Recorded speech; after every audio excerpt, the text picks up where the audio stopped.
চাওক ৰাতিপুৱা প্ৰায় 8:30 মান বজাত আমি খবৰটো পাইছিলোঁ ইয়াতে পাৱাৰ হাউচৰ ওচৰতে থকা যি গোলাপী দেৱী আৰু তেওঁ দুগৰাকীকৈ কন্যা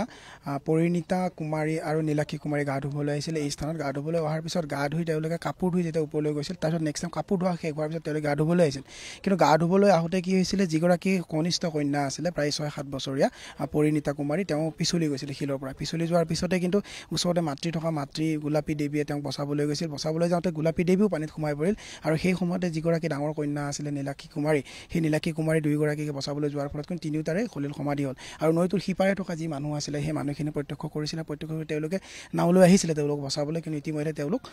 পানীত ডুব গৈছে আৰু তাৰপিছত SDRFক খবৰ কৰা হ'ল স্থানীয় আৰক্ষীক খবৰ কৰা হ'ল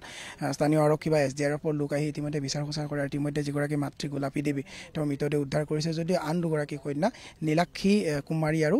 পৰিণীতা কুমাৰীৰ মৃতদেহ কিন্তু উদ্ধাৰ কৰিবলৈ সক্ষম হোৱা নাই প্ৰথমে মানে আমি 10:30 বজাত গম পাইছোঁ গম পাই আহিলোঁ এটা সময়ত ধৰক একেলগে আছিলোঁ কলনীতে তো আহি শুনি কিনে আহিলোঁ আমি আহিতো এতিয়া মাকৰ ডেড বডিটো বাৰু উঠিলে এতিয়া ছোৱালী দুজনী ডেড বডি দুটা উঠিলে ভাল হয় তেওঁলোকে এই SCB কলনীতে আছিলে মানে এই আমাৰ ইয়াতে তো ওচৰতে পানী চানীৰ অলপ অসুবিধা সেইকাৰণে সিহঁতে কাপোৰ চাপোৰ বেছি দৰিদ্ৰ পৰিয়াল নেকি দৰিদ্ৰ পৰিয়াল নহয় SCBত চাকৰি কৰে গিৰিয়েকে চাকৰি কৰিছিল ৰিটায়াৰ হৈছে গিৰিয়েক মোটামুটি চলি থকা মানুহ আৰু কিন্তু পানীৰ অভাৱৰ কাৰণে আৰু কাপোৰ কানি নদীতে ধুব আহে আজি নহয় প্ৰায়ে আহে পৰিয়ালত ছোৱালী দুজনীৰ মাক এতিয়া দেউতাকটোৱে আছে দেউতাক অকলশৰীয়া এতিয়া অকলশৰীয়া দেউতাক মই প্ৰথম খবৰটো পাওঁ 9:12 মানে আমাৰ প্ৰাগজ্যোতিষপুৰ থানাৰ হেৰি OC ছাৰে মোক খবৰ দিয়ে যে পাৱাৰ হাউচৰ ওচৰত মানে কলং নদীত 3গৰাকী মানুহ পানীত পৰিছে তো কথা হ'ল আমাৰ চন্দ্ৰপুৰত কোনো SDRF নাই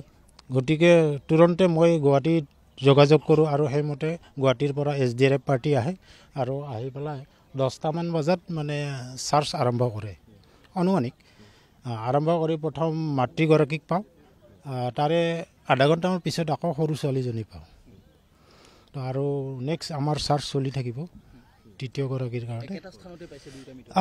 একেটা স্থানতে আৰু তৃতীয়গৰাকীৰ কন্যাৰো সেই স্থানতে পোৱাৰ সম্ভাৱনা মই ভাবোঁ সেইখিনিতে পাম কাৰণ মাককো তাত পাইছোঁ আৰু